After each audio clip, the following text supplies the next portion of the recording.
Assalamualaikum warahmatullahi wabarakatuh. Perkenalkan, nama saya Sofia Wurinadila, NIM 530202101005 dari Prodi Ilmu Al-Quran dan Tafsir kelas C. Di sini saya akan menafsirkan surah Al-Fatihah ayat 1 sampai 7.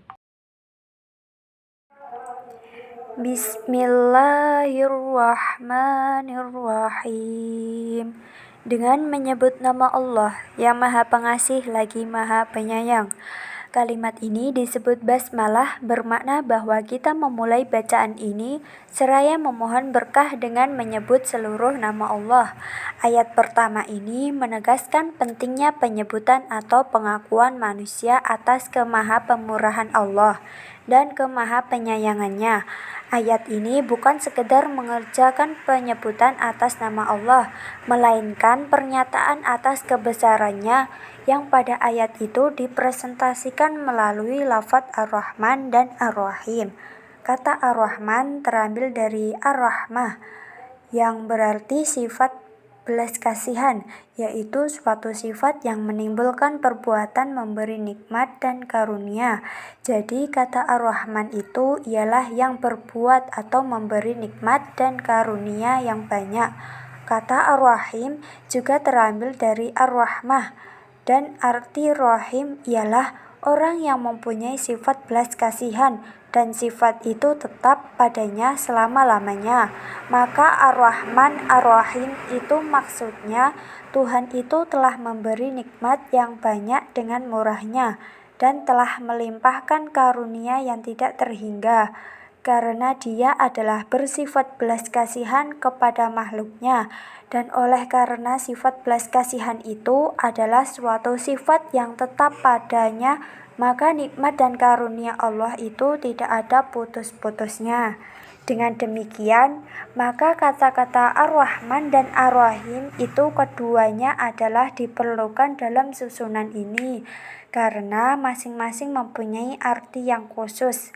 Tegasnya, bila seorang mukmin mendengar orang mensifati Allah dengan Ar-Rahman, maka terpahamlah olehnya bahwa Allah itu telah melimpahkan nikmat dan karunia-Nya dengan banyak dan berlimpah-limpah.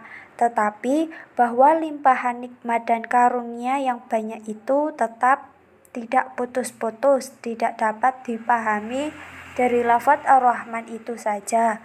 Karena itu diperlulah diikuti dengan Ar-Rahim, supaya orang mengambil pengertian bahwa limpahan nikmat dan karunia serta kemurahan Allah itu tidak ada putus-putusnya. Alhamdulillah, segala puji bagi Allah. Lafadz ayat ini merupakan kalimat berita, dimaksud sebagai ungkapan pujian kepada Allah. Pengertian yang terkandung di dalamnya yaitu bahwa Allah Ta'ala adalah yang memiliki semua pujian yang diungkapkan oleh semua hambanya. Atau makna yang dimaksud ialah bahwa Allah Ta'ala itu adalah zat yang harus mereka puji. Lafadz Allah merupakan nama bagi zat yang berhak untuk disembah. Rabbil Alamin, Tuhan semesta alam, artinya Allah adalah yang memiliki pujian semua makhluknya, yaitu terdiri dari manusia, jin, malaikat, hewan-hewan melata, dan lain-lainnya. Masing-masing mereka disebut alam. Oleh karenanya ada alam manusia, alam jin, dan lain sebagainya. Lafadz al-alamin merupakan bentuk jamak dari lafadz alam, yaitu dengan memakai huruf ya dan huruf nun untuk menekankan makhluk berakal atau berilmu atas yang lainnya. Kata alam berasal dari kata alamah atau tanda. Mengikat ialah adalah tanda bagi adanya yang menciptakannya. Ar-Rahmanir-Rahim, yang Maha Pemurah lagi Maha Penyayang, yaitu yang mempunyai rahmat. Rahmat ialah menghendaki kebaikan bagi orang yang menerimanya.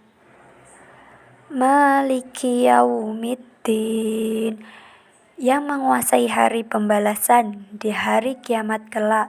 Lafaz Yaumuddin disebutkan secara khusus karena di hari itu tiada seorang pun yang mempunyai kekuasaan, kecuali hanya Allah Ta'ala semata. Sesuai dengan firman Allah Ta'ala yang menyatakan, kepunyaan siapakah kerajaan pada hari ini? Kepunyaan Allah yang Maha Esa lagi Maha mengalahkan.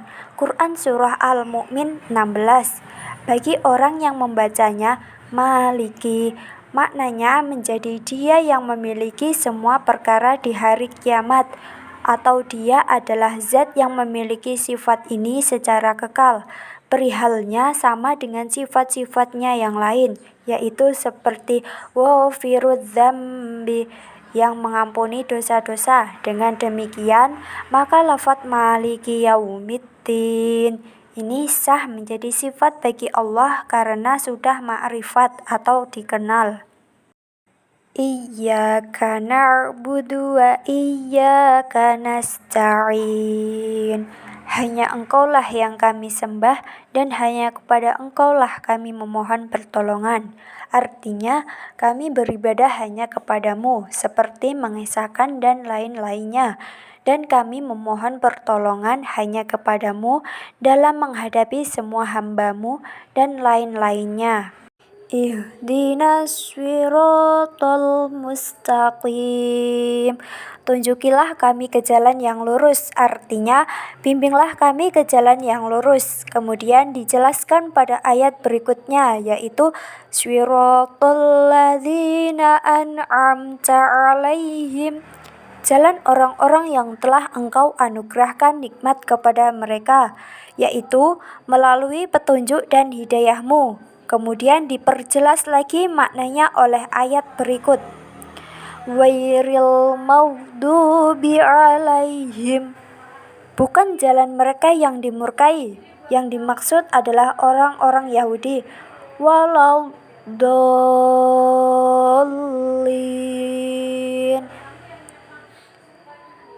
dan bukan pula dan selain mereka yang sesat. Yang dimaksud adalah orang-orang Kristen. Faedah adanya penjelasan tersebut tadi mempunyai pengertian bahwa orang-orang yang mendapat hidayah itu bukanlah orang-orang Yahudi, bukan pula orang-orang Kristen. Hanya Allah yang Maha mengetahui dan hanya kepadanya lah dikembalikan segala sesuatu. Semoga sholawat dan salamnya dicurahkan kepada junjungan kita Nabi Muhammad SAW beserta keluarga dan para sahabatnya. Sholawat dan salam yang banyak untuk selamanya. Cukuplah bagi kita Allah sebagai penolong dan Dialah sebaik-baik penolong.